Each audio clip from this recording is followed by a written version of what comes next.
الأنبياء والمرسلين وعلى آله وصحبه أجمعين. اللهم رب اشرح لي صدري ويسر لي أمري واحلل عقدة من لساني يفقه قولي. ولا حول ولا قوة إلا بالله العلي العظيم. اللهم انفعنا بما علمتنا وعلمنا ما ينفعنا وعلمنا ما جهلنا وذكرنا ما نسينا. اللهم يسر ولا تعسر. رب تمم بالخير. اللهم افتح علينا فتوح العارفين. وفقنا توفيق الصالحين. اللهم لا سهل إلا ما جعلته سهلا وأنت تجعل الحزن إذا شئت سهلا. InsyaAllah kita sambung semula pengajian kitab Al-Mukhtasar Al-Latif, penjelasan fiqh ibadah menurut mazhab Syafi'i, yang dikarang dan disusun oleh Imam Al-Allamah Abdullah bin Abdul Rahman Bafadal Al-Hadrami rahimahullahu subhanahu wa ta'ala, wa nafa'ana Allahu bi'ulumihi fid darain amin. Kita muka surat 63. Rasanya betul dah. Betul dah. 61 Baik, 61. Baik. Katanya faslun. Wa furudul khutbataini khamsah. Al-awwalu hamdullahi fihima. الثاني الصلاة على النبي صلى الله عليه وسلم فيهما. الثالث الوصية بالتقوى فيهما. الرابع قراءة آية في الأولى أو في الثانية. الخامس الدعاء للمؤمنين ولو رحمكم الله في الثانية. Maksudnya fasal pada membincangkan tentang rukun khutbah. Sebagaimana hak yang semua kita maklum, sembahyang Jumaat ada 2 khutbah. Yang mana 2 khutbah bagi sembahyang Jumaat adalah menjadi syarat sah sembahyang Jumaat. Menjadi kewajipan kepada kita apabila kita mendirikan sembahyang Jumaat, mesti ada 2 khutbah sebelum daripada sembahyang Jumaat. Dan 2 khutbah itu ada rukun-rukunnya. Apabila disempurnakan rukun-rukun khutbah, maka sah dah khutbah kita. Tetapi apabila tidak disempurnakan rukun-rukun khutbah, maka tidak sah khutbah kita. Jadi kitab yang kita bincang ni, ataupun kitab yang kita pegang adalah kitab yang membincangkan tentang hukum fiqh menurut pandangan mazhab Imam Syafi'i. Maka apabila kitab ini adalah kitab yang membincangkan tentang hukum fiqh mengikut pandangan mazhab Imam Syafi'i, maka apa yang kita akan perinci selepas daripada ini adalah berdasarkan mazhab Imam Syafi'i. Katanya rukun khutbah ada 5 perkara. Rukun khutbah 5 je. Yang pertama adalah memuji Allah dalam kedua-dua khutbah. Khutbah yang pertama kita puji Allah. Khutbah yang kedua kita puji Allah. Alhamdulillah. Itu puji Allah. Alhamdulillah. Itu ingatlah ke dah. Kedua, berselawat ke atas Nabi sallallahu alaihi wasallam dalam kedua-dua khutbah. Allahumma salli ala Muhammad. Okay, yang pertama alhamdulillah, yang kedua Allahumma salli ala Muhammad. Yang ketiganya berpesan supaya bertakwa kepada Allah dalam kedua-dua khutbah.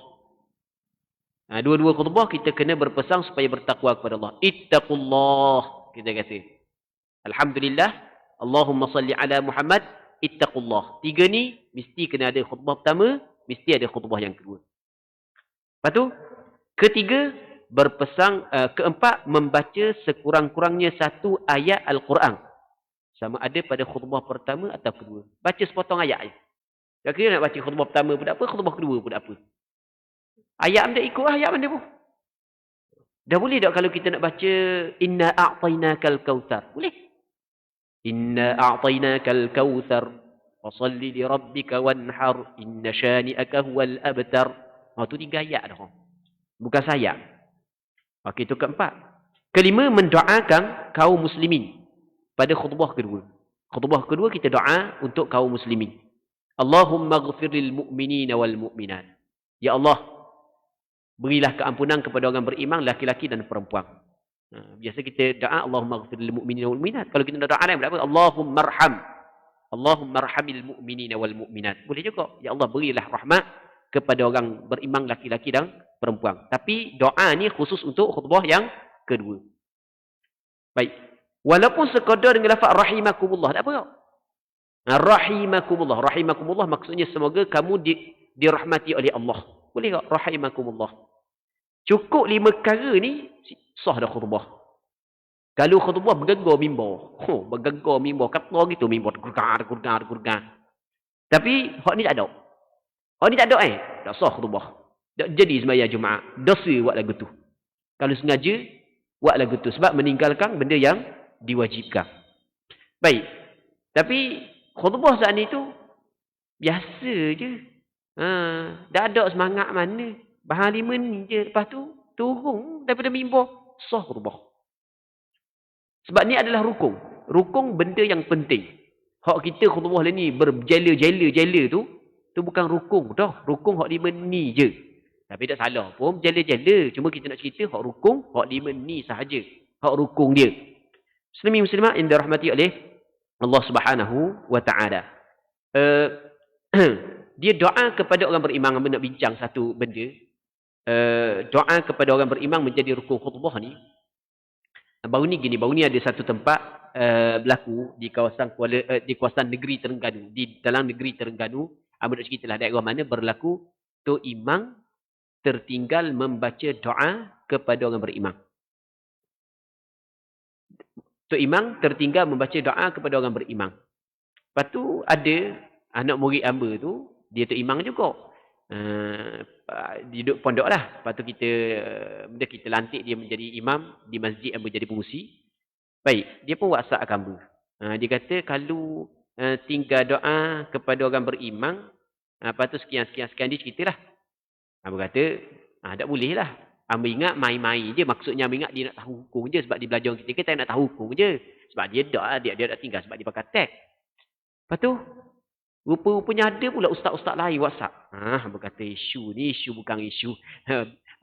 Walau lok isu sungguh ni. Memang rupa-rupanya sungguh. Dok teringat nak baca, nak doa kepada orang beriman. Baik. Jadi kalau menurut pandangan mazhab Imam Syafi'i, pandangan mu'tamad mazhab Imam Syafi'i, sembahyang Jumaat tersebut kena sembahyang semula, kena khutbah semula. Sebab masa ditanya tu lewat dah, kena khutbah semula, sembahyang semula. Lepas daripada Jumaat, dah nak buat mula, mana boleh buat sembahyang hari Sabtu. Kena buat hari Jumaat je. Jadi kena qada balik sembahyang Zuhur untuk hari tersebut. Kalau mengikut pandangan mu'tamad mazhab Imam Syafi'i. Cuma hamba khabar lagu ni, benda hak yang telah terjadi. Dia sebenarnya masalah berdoa kepada orang beriman dalam khutbah yang kedua, hak yang kita kata wajib. Ulama berbeza pandangan dalam menetapkan hukum dia. Hamba kena cerita benda hak yang disepakati. Disepakati oleh ulama, dituntut khatib berdoa kepada orang beriman. Hak tu berlaku kesepakatan, hak tu tak ada khilaf. Kerana benda? Kerana itulah yang diamalkan turun-temurun. Start di zaman Rasulullah sampai kepada zaman kebelakang. Sampai ke zaman kita. Turun-temurun hak yang diamalkan berdoa untuk orang beriman. Hak tu tak ada khilaf hak tu. Cuma hak yang berlaku khilafnya di kalangan ulama fiqh, hukum berdoa tu benda memang dituntut. Cuma kadang-kadang tuntutan itu adalah tuntutan sunat, kadang-kadang tuntutan wajib. Tuntutan berdoa tu tuntutan dia. Di sini berlaku khilaf. Sebahagian daripada ulama, bukan pandangan ini adalah pandangan majoriti ulama mazhab, mengatakan bukan tuntutan wajib.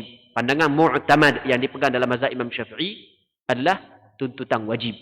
Jadi ketika mana berlaku khilaf, dia sebenarnya tidak menjadi masalah pun kita nak ambil pandangan yang kedua, pandangan yang mengatakan bukan rukun, ketika kita terkepit. Tak ada masalah. Tapi sebaik-baiknya adalah kita ulang balik sembahyang tersebut dengan sembahyang Zuhur. Baik, jadi rukun khutbah sebenarnya mudah je. 5 ni je. Jadi kalau kebetulan Tok Imam dok mari, Tok Bilal dok mari, tak ada orang yang boleh baca khutbah, payah benda naik je lah. Naik. Hamba dok pandai nak baca jawi-jawi tak khutbah. Terpaksa nak buat ni. Bahan khutbah je. Wisalang sunat je. Mengetah. Reka-reka je. Wisalang tak payah dah. Sunat. Tapi wisalang ada masalah. Mudah je wisalang. Bukan payah nak biasa wisalang. Assalamualaikum. Minta maaf hamba getah Tapi hamba nak baca hak reka-reka je. Siap khabar dah atas mimbar. Alhamdulillah. Allahumma salli ala Muhammad. Ittaqullah. Inna a'tainakal kautsar. Duduk sekejap. Cukup dapat duduk sekejap. Terbangun. Alhamdulillah. Allahumma salli ala Muhammad. Ittaqullah. Allahumma ighfir lil mu'minina wal mu'minat. Kita tunggu semayang. Sampai selesai. Itu rukun khutbah. Rekah aja. Baik. Cuma kita ni panjang khutbah kita. Di sebenarnya, untuk kita tahu mengikut sunnah dan petunjuk Rasulullah, ni asal. Kita kena cerita asal. Mengikut petunjuk sunnah Nabi SAW adalah dipendekkan khutbah dan dipanjangkan sembahyang. Hak tu hak sunnah. Tapi di tempat kita sekarang ni, jarang. Tempat hak yang buat sungguh. Hamba duk jalan-jalan musim-musim kata-kata, ada setempat hamba pernah jumpa di Kelantan. Di kawasan Tok Ubay, Tok Ubang di Kelantan, di Pasir Mas. Tok Imam tu, dia orang Tok Guru juga. Dia baca khutbah rekah je, 5 minit je. Semayang kat 10 minit. Hak ni baru mengikut sunnah Nabi sallallahu alaihi wasallam. Dia berjela-jela ni, dia tidak disunatkan. Sebab kita dalam khutbah ni, kita nak memberi pesanan. Dia tak ada orang nak bagi pesanan saat ni tu sampai ke 3 jam, 2 jam, sejam orang bagi pesanan. Dia bagi pesanan rekah-rekah je. Baik, hak tu asal. Sehingga kan Nabi sallallahu alaihi wasallam sebut dalam sebuah hadis, sesungguhnya di antara fahamnya seseorang, di antara tanda seorang itu faham, ni kata Rasulullah dalam hadis, tanda seorang itu faham adalah memendekkan khutbah dan memanjangkan sembahyang. Ni di antara tanda seorang tu faham. Tapi oleh kerana kita terikat dengan teks khutbah, jadi nak buat apa ni? Sendiri, hamba sendiri pun. Jadi ketika dijemput, kita baca teks. Walaupun panjang. Cuma selagi kita kena panjang lagi sembahyang. Panjang lagi sembahyang. Jadi kalau baca khutbah setengah jam, bahang sembahyang 40 minit. Baru nengung hari Jumaat hari tu. Nengung parok kata. Baik. Tapi tak apalah. Benda ibadat, benda yang baik. Muslimin muslimat yang dirahmati oleh Allah Subhanahu wa taala. Katanya wa syurutuhuma isma'uhuma arba'in wal muwalatu bainahuma wa bainahuma wa bainas salah wa taharatul hadathil asghar wal akbar wa taharatul najasati fis thawbi wal badani wal makan wal qiyamu in qadar wa satrul awrah wal julusu bainal khutbataini biqadri at-tuma'ninah wa an takuna bil arabiyyati wa ba'da az-zawal. Maksudnya syarat-syarat khutbah, memperdengarkan khutbah kepada 40 orang jemaah. Mesti kena 40 orang jemaah tu kena dengar khutbah. Tok khatib mesti kena memperdengarkan. Jadi tok khatib tu mesti kena ada suara.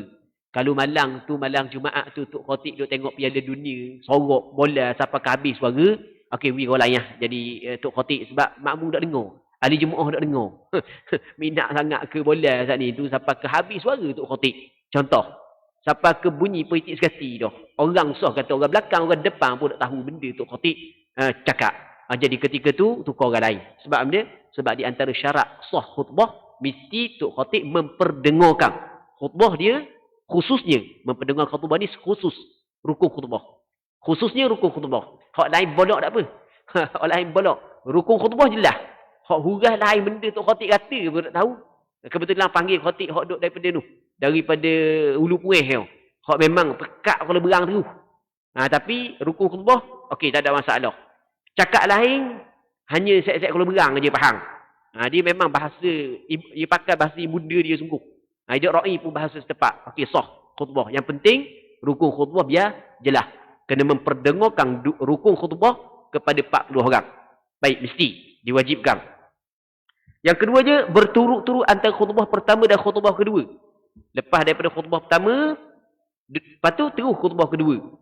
Jadi tak boleh. Berlaku perceraian masa yang panjang di antara khutbah pertama dan khutbah kedua.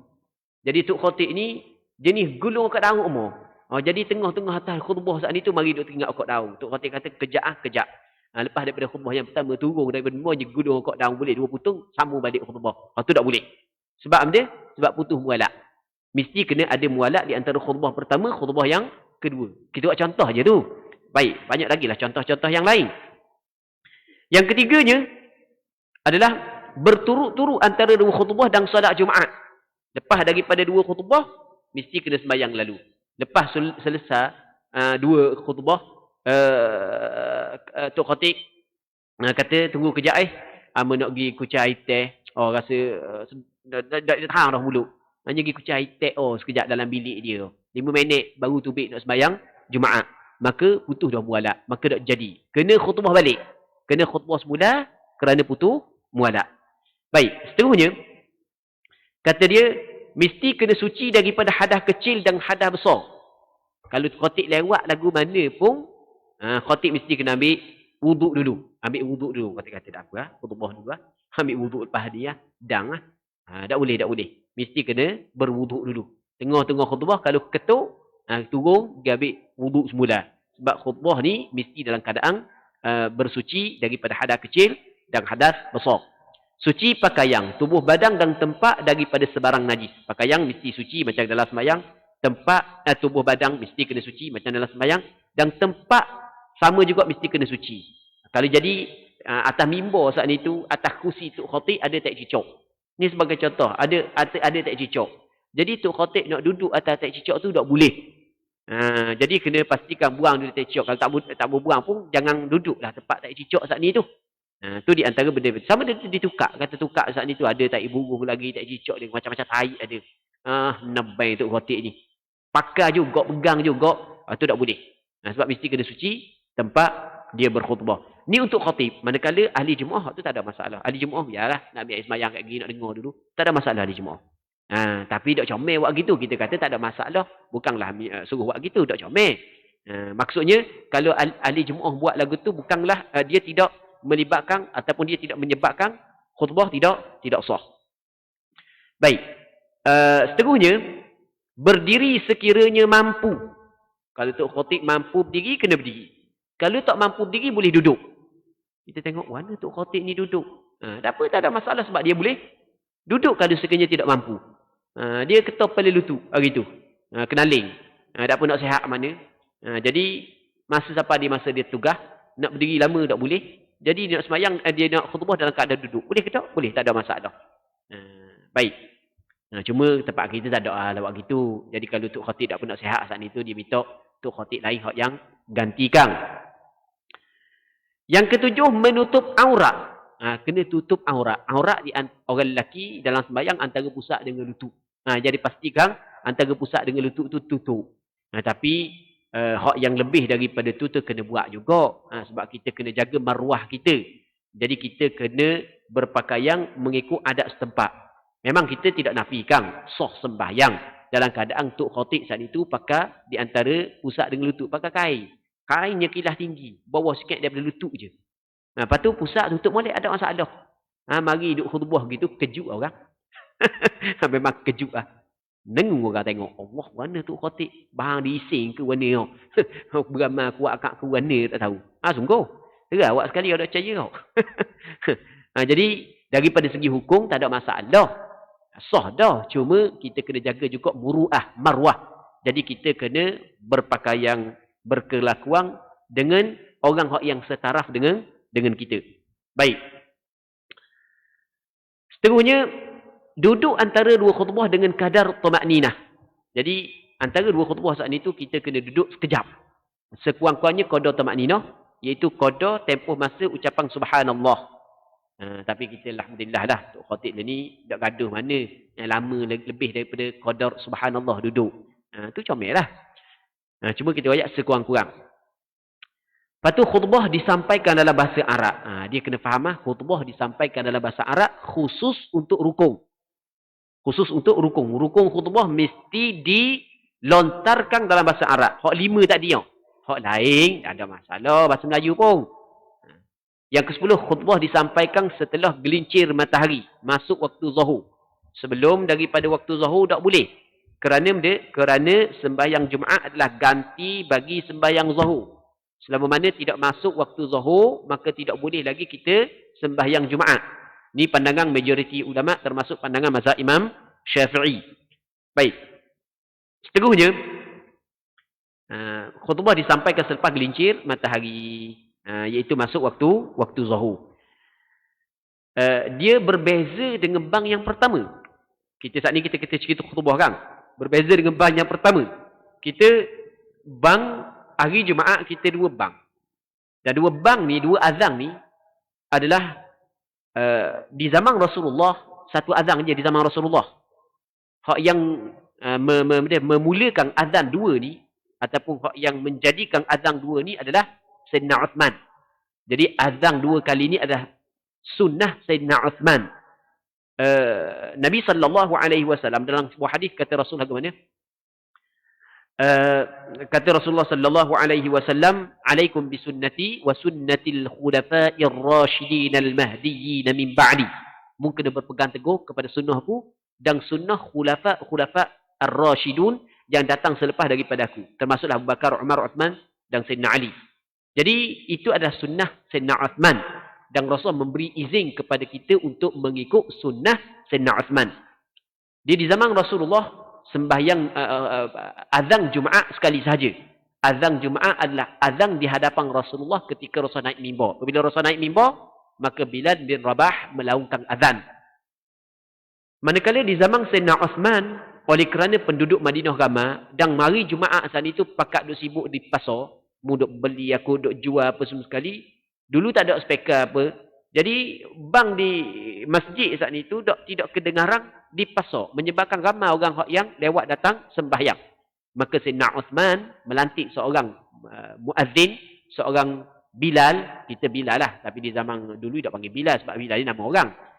Muazzin maksudnya seorang tukang azan yang melaungkan azan di satu tempat di pasar. Melaungkan azan di satu tempat di pasar. Baik, jadi apabila laung azan di pasar, jadi orang yang negeri bercakap, oh masuklah, kita pakat pergi. Baik. Lepas daripada tu, azan yang kedua dilakukan setelah daripada khatib naik mimbar. Itu pada asalnya. Pada asalnya, laungan azan yang pertama dilakukan di pasar, azan yang kedua dilakukan ketika Tok Khatib berada di atas mimbar. Okey, itu pada asal. Laungan azan yang pertama, sebahagian daripada ulama fiqh mengatakan boleh dilaungkan sebelum daripada masuk waktu zuhur. Okey, laungan azan yang pertama atas pandangan sebahagian daripada ulama dilaungkan sebelum daripada waktu zuhur dibolehkan. Dapat dah fadilat dia. Boleh dah, tak ada masalah. Dan kalau kita perasan, kalau orang pergi Mekah, kalau perasan dah orang pergi Mekah, kalau dia dang Jumaat di Mekah ke di Madinah ke, dia akan mendapati ada dua azan. Tapi azan yang pertama dilaungkan sebelum daripada masuk waktu zuhur. Berbeza di tempat kita. Tempat kita masuk waktu zuhur baru kita laungkan azan. Biasanya di tempat kita lepas daripada laungan azan yang pertama, kita akan bangun untuk sembahyang sunat qabliyah bagi sembahyang Jumaat. Baik. Tapi di Mekah, kalau azan yang pertama kita bangun untuk sembahyang sunat qabliyah Jumaat, tak kena.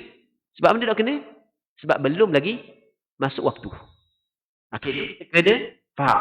Khutbah mesti dilakukan dalam waktu. Manakala azan yang pertama, maka tidak disyaratkan dilakukan dalam waktu atas pandangan sebahagian daripada ulama fiqh.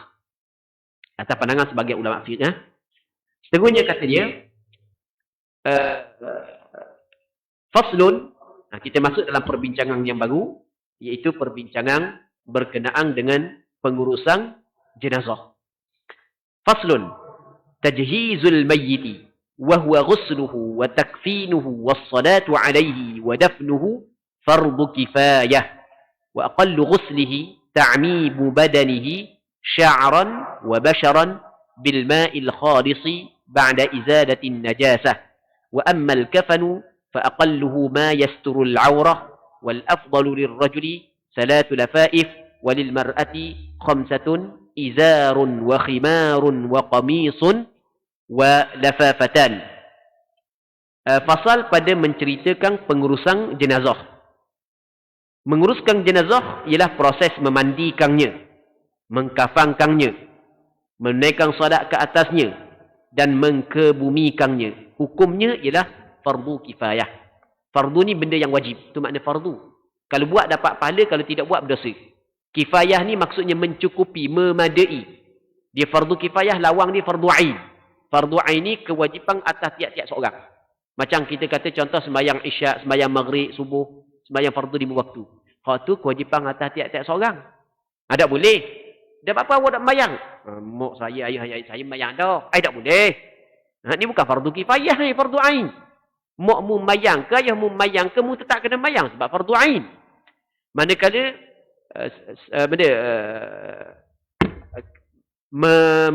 memandikan jenazah, hak ni adalah fardu kifayah. Jadi kalau dalam kampung tu ada orang buat dah, maka gugur kewajipan kepada pihak yang lain. Tak ada seorang buat. Tak ada seorang mandi mayat. Pakat takut belaka. Tak tahu pakat takut belaka ke mayat. Pada pakat mati belaka. Jadi hak ni mungkin mandi lah. Wah, aku darah gemuruh. Hak ni darah gemuruh semacam. Jadi habis dosa belaka dalam sebuah kampung. Dosa belaka. Baik. Jadi fardu kifayah. Mandi jenazah adalah fardu kifayah. Sama juga mengkafankan dia, menunaikan solat ke atasnya dan mengkebumikannya. 4 perkara ni adalah fardu kifayah. Wajib kita kena buat. Bila ada orang buat, maka lepas dah bahagian orang lain. Kita di tempat kita, alhamdulillah lah, boleh dikatakan setiap masjid di tempat kita ni buat khusus sama pengurusan jenazah. Tapi kita lepas daripada buat khusus, kita ingat semakin ramai orang mandi. Rupanya sebelum dengan selepas sama je. Sama je. Last kali nak mandi, siapa? Tak ada orang ini. Dah macam minta tu. Import negeri kapung lain pula. Sepatutnya dah. Berapa kali dah khusus jenazah saat ni tu. Lambat dengar orang mati tu. Tak ada orang lain pakai kita lah duduk. Sepatutnya gitu. Tapi terpaksa kena import daripada kapung lain juga. Untuk urus jenazah ni. Baik. Sebenarnya yang lebih penting adalah. Memang kursus tu memang penting. Bukan kita tidak nafikan. Tapi sebenarnya yang lebih penting adalah ketika kita ada dah pengetahuan sedikit sebanyak, terus kita buat. Hak tu yang penting. Dan ni benda yang kita kena sebut. Di tempat kita lah ni, setengah-setengah kampung saat ni tu, tak ada orang kampung tu boleh buat. Padahal bukan tak tahu belajar. CJ khusus tak tahu tebal mana duduk rumah. Tepek di dinding tu. CJ khusus. Tebal mana duduk tepek di dinding. Tapi sampai masa mati, kena import orang jauh juga. Tu jadi komang lah nampak. Sepatutnya kita ke depan dalam masalah. Kita pandai dah kan. Jadi kalau ada orang mati, tambah-tambah keluarga kita. Kalau keluarga kita mati, tak payah suruh orang lain, kita sendiri. Sebenarnya bukan benda payah. Mandi jenazah bukan benda payah. Kapang jenazah bukan benda payah. Semayang, tu je lah mudah je semayang. Tanam pun bukan benda payah sebenarnya. Biar kita ke depan sendiri. Kita yang melakukan proses ini. Katanya, memandikannya, mengkafankannya, menunaikan salat ke atasnya dan mengkebumikannya. Hukum ialah fardu kifayah. Sekurang-kurang proses memandikan jenazah. Okay. Sebenarnya memandikan jenazah bukan payah. Cuma kita kena belajar jugalah. Kita kena belajar leni. Sebenarnya leni kalau kita tak belajar, tak masuk khusus pun mudah je. Leni orang belajar kok YouTube je leni. Ni habis orang pakai belajar. Nak mandi. Tengok kejap dalam YouTube. Okey, ni mandi. Boleh buat lalu dah. Baik. Dan hak ni tak ada salah. Tak salah. Tak sama dengan buka klinik. Main belajar YouTube. Berigak tak sekarang. Hak ni tak ada masalah. Jadi, mudah je sebenarnya. Mudah sangat. Cuma atas kita je nak buat ke? Tak. Jangan bersarangkan lah. Kalau ada keluarga terdekat mati meninggal dunia, jangan bagi orang lain. Biar kita buat. Kalau ada keluarga terdekat mati. Biar kita yang uruskan. Meratakan seluruh anggota badannya termasuklah bulu dan kulitnya dengan air yang bersih selepas menghilangkan najis padanya. Itu je yang wajib dia. Kita ratakan air seluruh tubuh selepas daripada menghilangkan najis. Dia ada sebahagian daripada jenazah. Tak samalah. Ada orang mati, masa mati saat itu tubik air kecing, ada siapa ke tubik najis. Maka kita basuh perkara tersebut. Okey, kita basuh. Lepas daripada tu, kita ratakan air seluruh tubuh. Rata air seluruh tubuh. Hak buat kodoh tu selesai dah. Cuma nak sunat tu banyaklah sikit kalau nak buat benda sunat. Benda sunat yang pertama ambil wuduk. Tu benda sunat yang sebelum daripada ambil wuduk kita bersih dulu mana-mana tempat yang patut bersih. Hak yang payah sikit lah. Proses meruam, orang kata meruam. Meruam ni kita pecek perut sikit untuk mengeluarkan najis. Kita biasanya apabila kita mati, tubuh kita terbuka.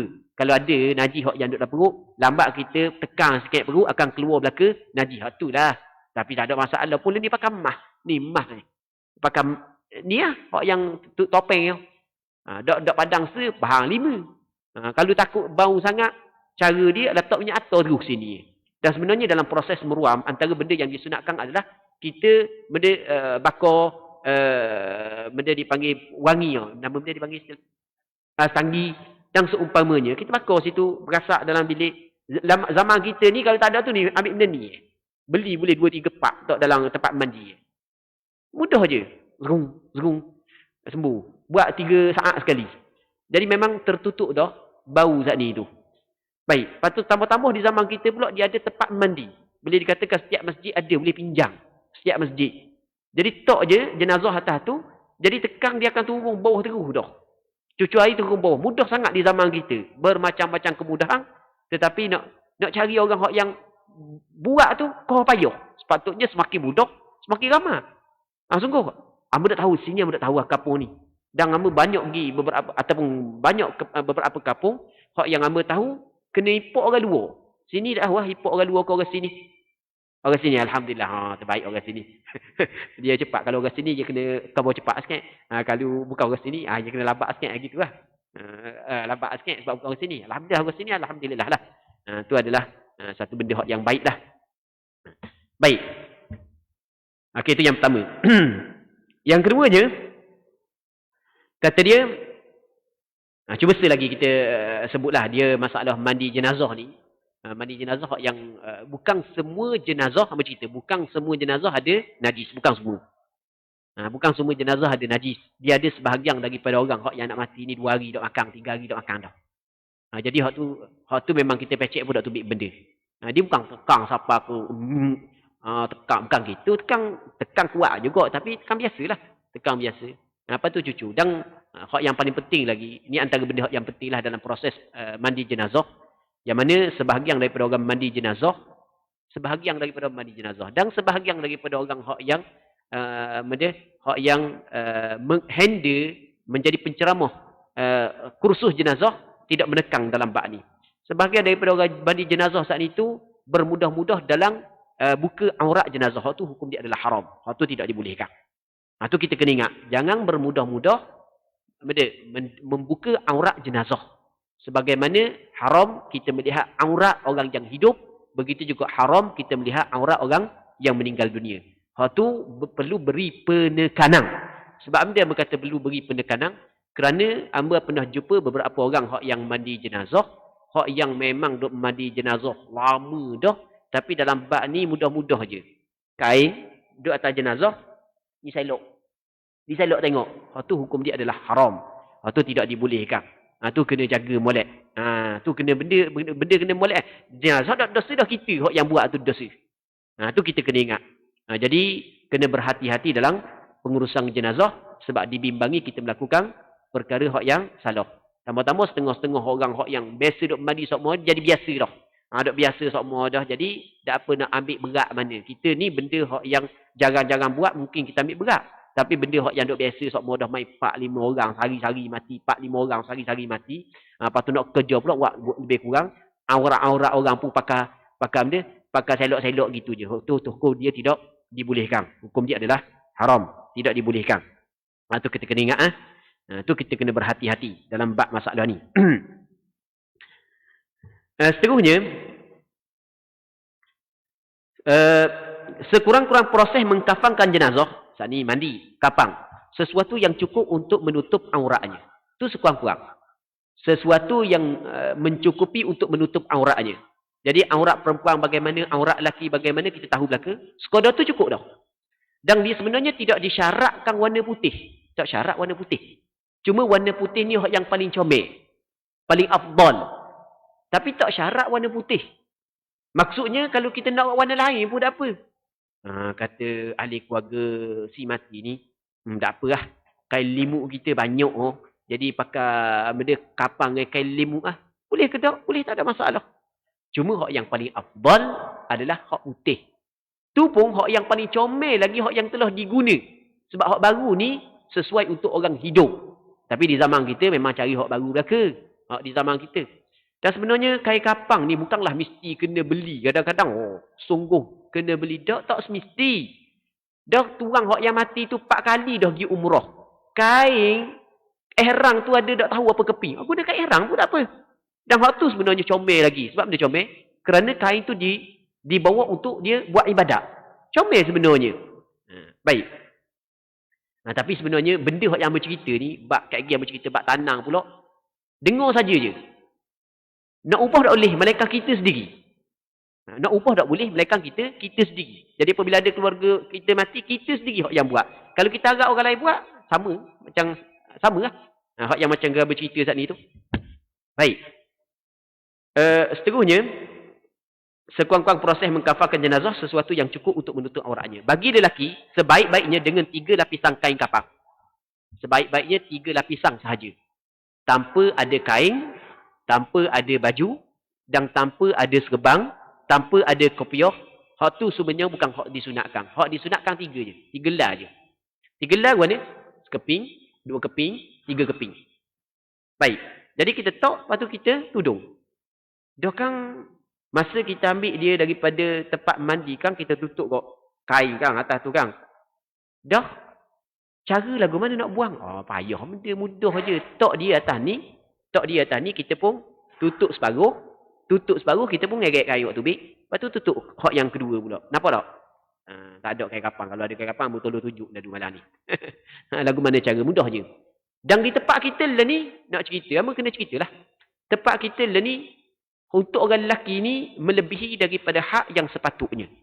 Kalau melibatkan duit pusaka, kadang-kadang boleh jatuh haram. Sebab dia, boleh jatuh haram kalau melibatkan duit pusaka, kadang-kadang, bukan semua. Sekarang ni duit pusaka milik siapa? Milik ahli waris. Kena berkati molek. Milik ahli waris. Berkati molek Kalau sekiranya ahli waris saat itu ada mahjurun alaih. Mahjurun alaih ni 2 golongan. Yang pertamanya kanak-kanak, yang keduanya orang gila. Maka kita kena berhati-hati dalam mengambil duit pusaka. Jadi ketika kita beli kain kapang, daripada duit pusaka, ni sebagai contoh. Tapi bukan semua orang beli daripada duit pusaka. Tapi sebenarnya apabila seorang tu mati, boleh ambil daripada duit pusaka dia, tanpa persetujuan daripada ahli waris untuk beli pengurusan jenazah dia. Kita nak beli kain kapang daripada duit pusaka, dia hanya sekadar yang dituntut sahaja. Tapi kalau lebih daripada yang dituntut, maka hak tu kita telah mengambil lebih daripada apa hak yang sepatutnya.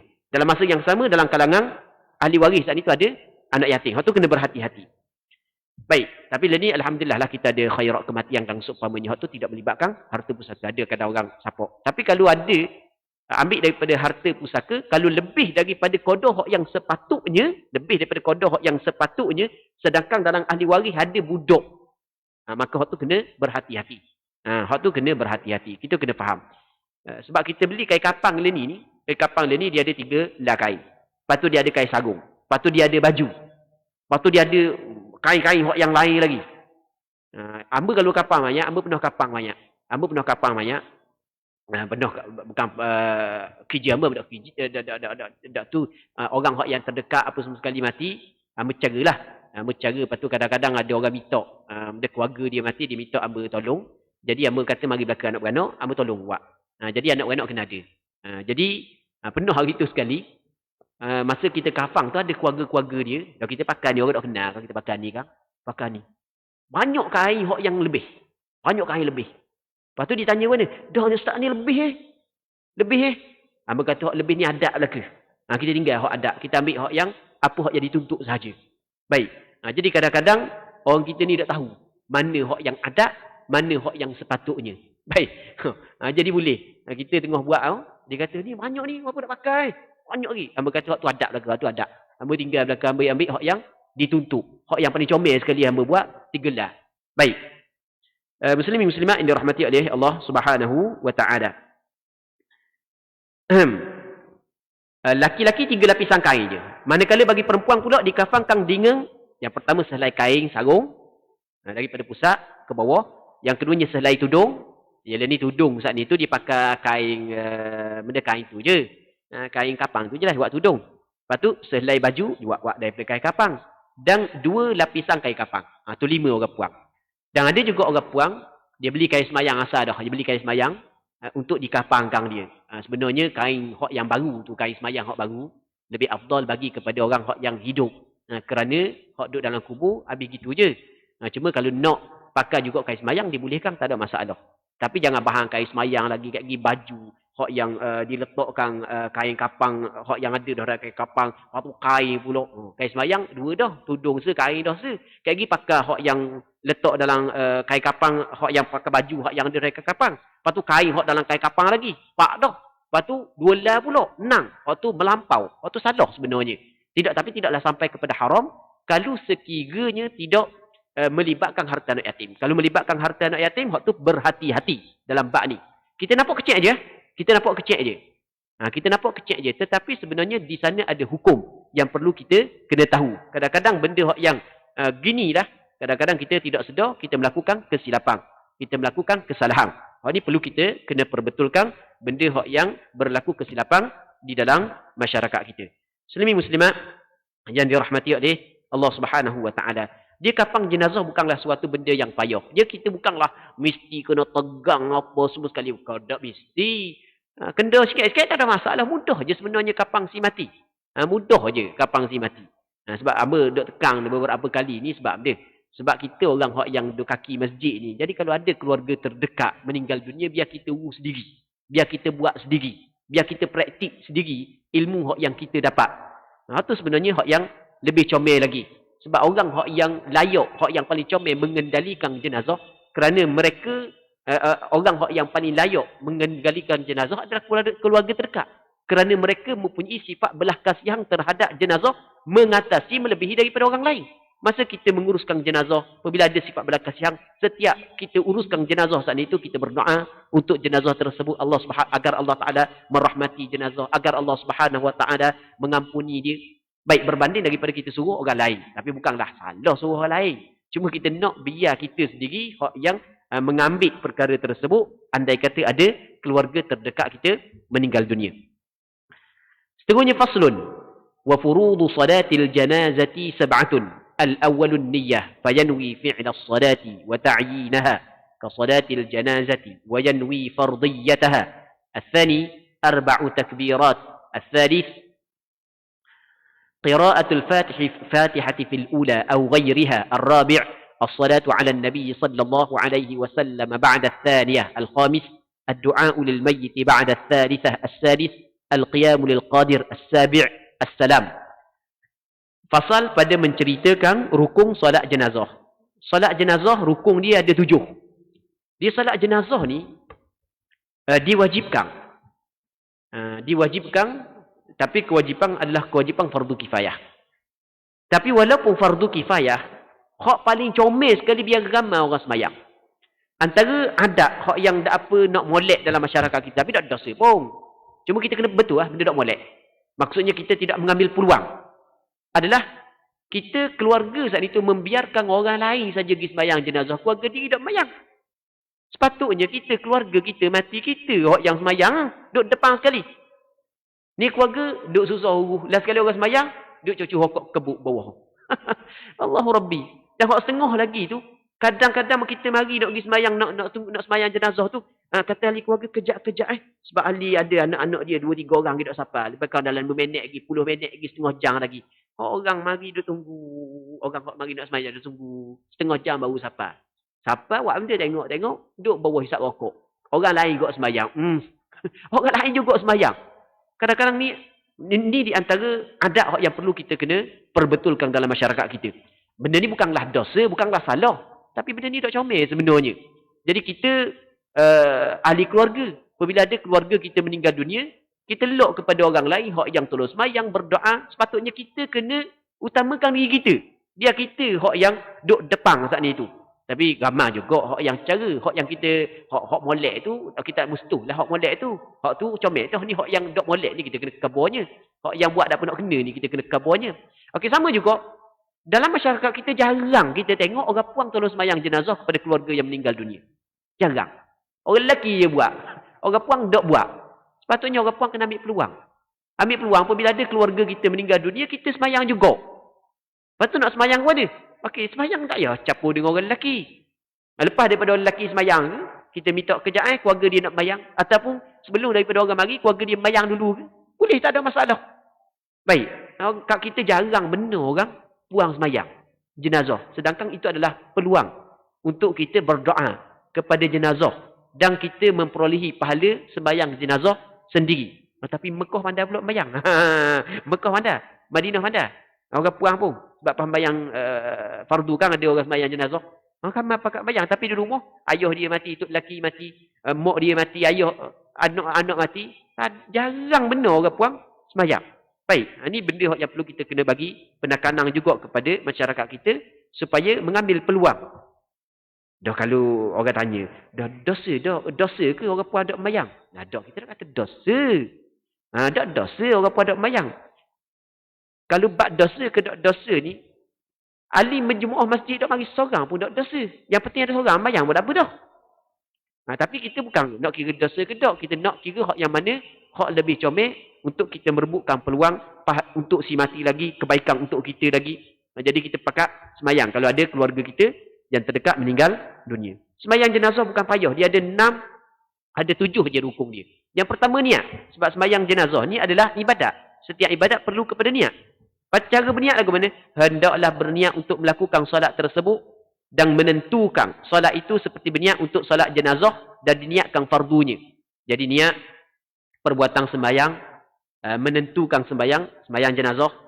Saja aku sembahyang jenazah, fardu, niat fardu. Okey, kita niat sembahyang, lepas tu tentukan sembahyang jenazah, lepas tu niat fardu.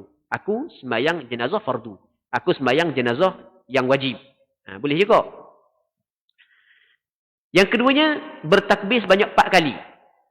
Akad tangan sunat je. Hak yang wajibnya Allahu Akbar, Allahu Akbar, Allahu Akbar, Allahu Akbar 4 kali.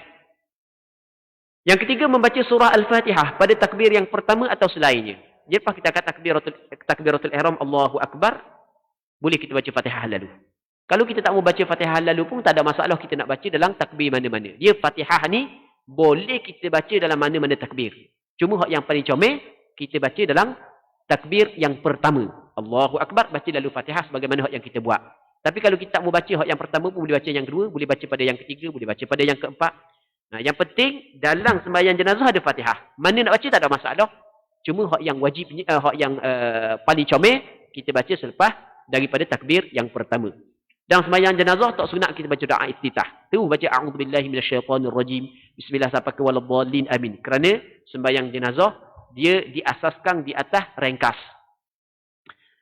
Keempat, berselawat ke atas Nabi sallallahu alaihi wasallam selepas takbir yang kedua. Lepas daripada Allahu Akbar takbir yang kedua, selawat kepada Rasulullah. Sekuang-kuangnya Allahumma salli ala Muhammad. Tu sekuang-kuang. Manakala hak yang paling comel sekali kita selawat Ibrahimiyah. Allahumma salli ala Muhammad wa ala ali Muhammad kama sallaita ala Ibrahim sampai ke fil alamina innaka Hamidum Majid. Kelima, mendoakan si mati selepas takbir yang ketiga. Lepas daripada takbir yang ketiga kita doa si mati dengan bahasa Arab. Doa mana? Ikutlah. Nak berdoa Allahumma ighfir lahu. Lahu ni maksudnya baginya, bagi si mati ni. Kalau perempuan laha di bahasa Arab, kalau lahu hu untuk lelaki, ha untuk perempuan. Allahumma ighfir laha. Allahumma ighfir lahu ataupun Allahumma arhamha ataupun Allahumma arhamhu. Boleh belaka. Qada tu tak apa dah Allahumma ighfir lahu. Allahumma ighfir lah. Allahumma ighfir laha. Qada tu tak apa dah. Cuma hak yang paling comel kita baca doa hak yang warid daripada Rasul, Allahumma ighfir lahu warhamhu wa'afihi wa'fu an sampai ke habis. Yang sebenarnya banyak lagi doa-doa hak yang Rasul baca. Lepas daripada tu keenam, berdiri bagi yang mampu. Orang yang tidak mampu boleh duduk. Ketujuh, memberi salam. Hak tu je benda fardu ataupun rukun salat jenazah. Manakala rokok, tak ada iktidal, tak ada sujud, tak ada lain tak ada lah semua ni je. Dan doa selepas daripada takbir yang keempat tak ada. Tidak diwajibkan lah. Bukan tak ada kata tak ada nak baca. Ada je yang disunatkan. Mudah je sembahyang jenazah. Sembahyang jenazah mudah sahaja. Faslun, ini suatu fasal. Katanya wa amma ad-dafnu fa aqalluhu hufratun taktumu raihatahu wa tahrusuhu min as-siba'. Jadi kita ada soalan tak? Ada. Okey, ada soalan, kita jawab soalan sekejap. Lepas tu kita berhenti insya-Allah. Allah Subhanahu wa taala a'la wa a'lam. Boleh silakan.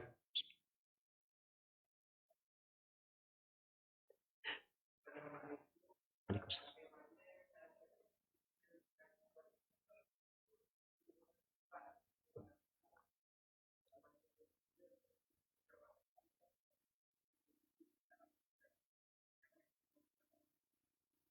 Baik. Jadi, ni di antara soalan yang keraplah diajukan. Dia budak-budak ni dia mikir dah. Dan apabila siapa mikir, kita dah sebut Allah, Allah sama tu ditanya. Dah Allah duduk mana? Allah duduk mana? Dia mari tanya. Sebab dia, budak ni, dia tengok benda yang duduk depan mata. Jadi benda yang dia tengok duduk depan mata ada rumah belaka. Sepupu dia ada rumah, pok toki dia ada rumah, ayah dia ada rumah, dia sendiri ada rumah, lembu dia pun ayah dia pega pun ada tempat. Jadi dia tengok yang depan mata. Baik. Jadi maka timbullah soalan, dah Allah Ta'ala duduk mana? Tanya. Allah Ta'ala duduk mana? Allah duduk mana? Kalau orang tua, mudah je kita nak jawab. Budak mana kita nak jawab mana budak? Kalau orang tua, kita kebal lah. Kita sekarang ni duduk tepat-tepat hak yang kita cerita. Kalau orang tua kan, tepat-tepat hak yang kita cerita ni sebab kita duk ukur benda hak yang kita tengok depan mata dengan benda hak yang gaib. Jadi sebab tu kita duk tanya tepat tau. Sedangkan Allah Ta'ala tunggal. Allah Ta'ala tidak sama dengan sesuatu. Dan Allah Ta'ala wujud sebelum daripada wujudnya tempat. Allah Subhanahu Wa Ta'ala wujud sebelum daripada wujudnya tempat. Tempat ni adalah makhluk Allah. Diciptakan. Dulu tak ada, lepas tu ada. Dan Allah Subhanahu Wa Ta'ala keadaan dia sekarang sebagaimana keadaan dia dulu sebelum daripada dia ciptakan tempat. Allah Ta'ala tunggal. Kalau orang tua mudah je. Budak-budak kita nak kabawan ni budak-budak ni. Baik. Dia sebenarnya budak-budak ni kita nak kabawan ni dia atas ke pandaian seseorang. Dia budak lagu ni kita kabar gini, budak lagu ni kita kabar lagu ni, budak lagu ni kita kabar lagu ni. Baik. Cara hak yang lebih mudah, kita kabar gini je ke budak. Allah Ta'ala tak sama dengan kita. Allah Ta'ala tak sama dengan kita. Dan apabila kita kabar Allah Ta'ala tidak sama dengan kita, maka sebenarnya kita telah menerapkan satu akidah yang cukup penting.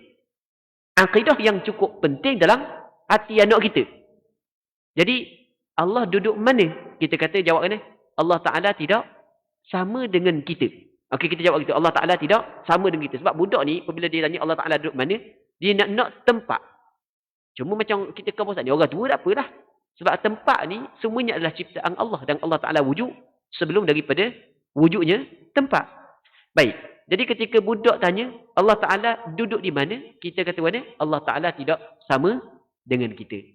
Dalam masa yang sama, kita telah menerapkan satu akidah yang cukup penting dalam diri budak tersebut, iaitu Allah Ta'ala laisa kamitslihi syai'. Tidak ada seumpama Allah Ta'ala sesuatu. Wallahu a'lam.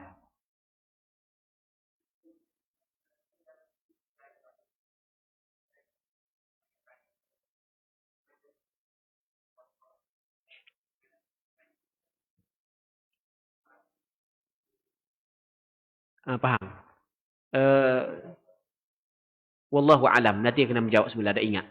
Ada mari ada hak yang mari, cuma kita kena pastikan dulu. Tak ingat. Jadi hamba kena jawab dengan perkataan tak tahu. Sebab benda hak yang kita tidak yakin ni kita tak boleh jawab sebab ini melibatkan agama. Jadi ada mari, ada teringat. Sebab teringat gini, teringat dalam bab hak yang dibincang oleh ulama, dalam bab masalah orang hak yang ada sunat. Bagaimana kita nak mandi jenazah dia? Adakah kena kerak? Itu yang dibincang oleh ulama. Baik apa hak yang disebut oleh ulama, tidak perlu kerak. Dan ada sebahagian daripada ulama kata kena tayamum apa semua sekali. Jadi hak ni lebih kurang sama hukum, tapi oleh kerana hamba tak apa nak ingat, jadi hamba kena kata wallahu a'lam. Nanti hamba jawab semula wallahu a'lam. Okey, jadi untuk malam ni kita berhenti sini dulu. Kita mengharapkan apa yang kita bincang ada manfaatnya dan ada keberkatannya. Semoga Allah Subhanahu Wa Taala memberkati majlis ilmu yang kita adakan pada malam yang mulia ini. Allah Subhanahu Wa Taala a'la wa a'lam. Sallallahu ala sayyidina Muhammad wa ala alihi wa sahbihi ajma'in walhamdulillahi rabbil alamin.